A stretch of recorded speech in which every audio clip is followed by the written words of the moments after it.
What is going on, guys? Randall Thor 19, the man with the million, back again with another daily video. I hope your day is going well. Mine's doing alright. Gotta head to class in a little bit. I'm gonna try to get some videos in. This is gonna be my impressions video, the Rand's Indie Spotlight for Has Been Heroes, which just came out on Tuesday on Xbox One and PlayStation 4. Retails for $20, developed by Frozen Byte. They also made the Trine series for anybody that played that, and published by Game Trust, which is GameStop's publishing arm, who recently published Song of the Deep, and are also publishing Deformers. So, what is Has Been Heroes? Well, Has Been Heroes is a lane-based, roguelike, kind of action game.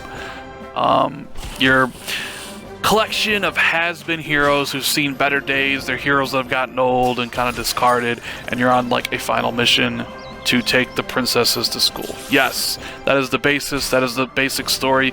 You are taking the young princesses to school, and on your way to school, you encounter a bunch of enemies. Now you can see the game is basically lane-based. We have 3 lanes of attack. I have right now the rogue, I have the knight, and I have kind of like a mage.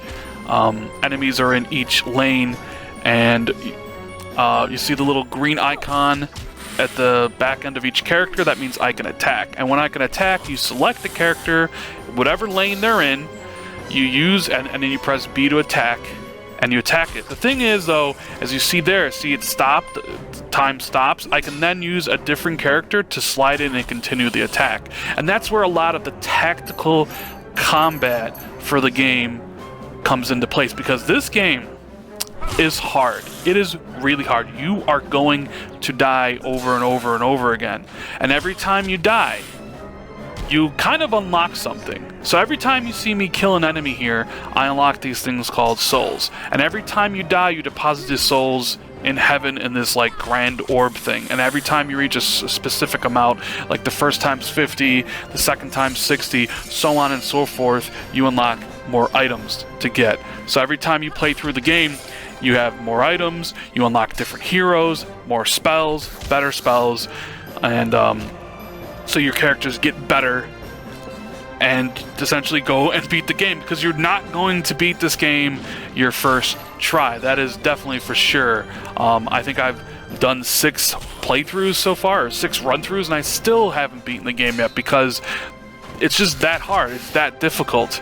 The enemies will constantly come at you, and you're constantly trying to juggle who to attack. So you can see each of my characters has a green bar, and then they have like a green little pip, and then a red bar. The green pip is like is when an enemy attacks them. That's you'll block that attack, but once it's gone, once you block the attack from the enemy, it's gone. And then the red bar is your health, and you can take a couple of attacks. And once one hero's dead, well, you're dead, and you got to start over. Same thing with the other enemies there. You see some enemies have the green pips. That's how many times it takes to stun them, and then their red bar. So the idea is to basically kind of like swap your characters in and out really fast, do a lot of damage, and kind of prevent them from getting close to your characters, because when they get close, in a tower defense kind of way, that's when they'll actually start doing damage to your character. And at the top you see there's a countdown. Like every battle you go into, there's like it'll give a countdown, whether it's 2 minutes or whatever, and whenever that countdown goes like down to 0, you win the battle. The enemies will flee, which happens quite a bit. I'm not even sure I've beaten a battle yet where the enemies didn't run away.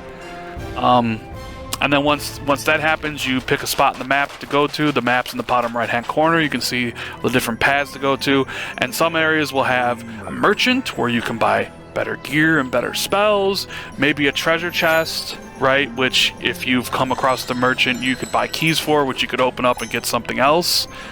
A lot of useful things, but a lot of also the areas have battles, and you get to the end, you kind of fight the boss. So right there, I think I picked up a spell that automatically refills your timer for attack, because every time you attack, obviously you have to wait for the attack thing to fill up again.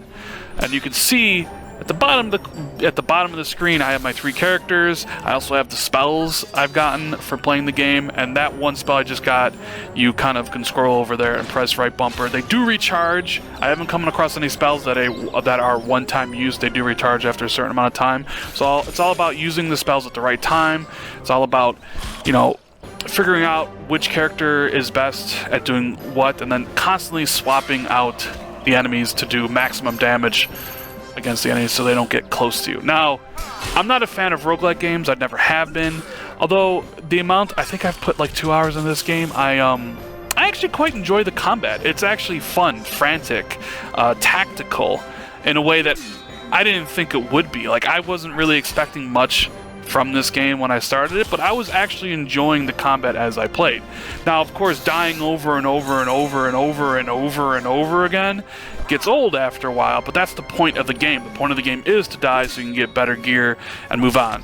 Now, the achievements are ridiculous in this game. Good luck trying to get 1,000. Good luck trying to get any of the achievements, because they basically achievement for beating the game once, twice, 3 times, 4 times, 5 times, 6 times, 7 times, 8 times. Achievement for filling the Grand Soul Orb a bunch of times. Achievements for unlocking everything in the game. Good luck trying to get 1,000 points in the game. And I know achievements aren't everything, but I always kind of like to mention them in my videos about it if anybody's interested in those things. So, Has Been Heroes. What did I think? It's an interesting game. I was impressed by the combat and how frantic and fluid and tactical it is. That's the area I was really impressed with. The other rest of the stuff, not that big of a fan of. I'm not a fan of the roguelike stuff. I'm not a fan of dying over and over. I'm not a fan of any of that stuff. But hey, maybe you are. Maybe this game's right up your alley. So if it is, it's out for $20. I think that's a little too expensive. I don't know. I'm not sure it's worth $20. Maybe $10. But if you're a fan of the roguelike genre, if you're a fan of this kind of frantic combat, then maybe consider it in the sale when it comes out. But anyways, guys, that's the video. I hope you enjoyed this Rans in the Spotlight. If you did, hit that like button. Consider subscribing for more content, and I'll see everybody later.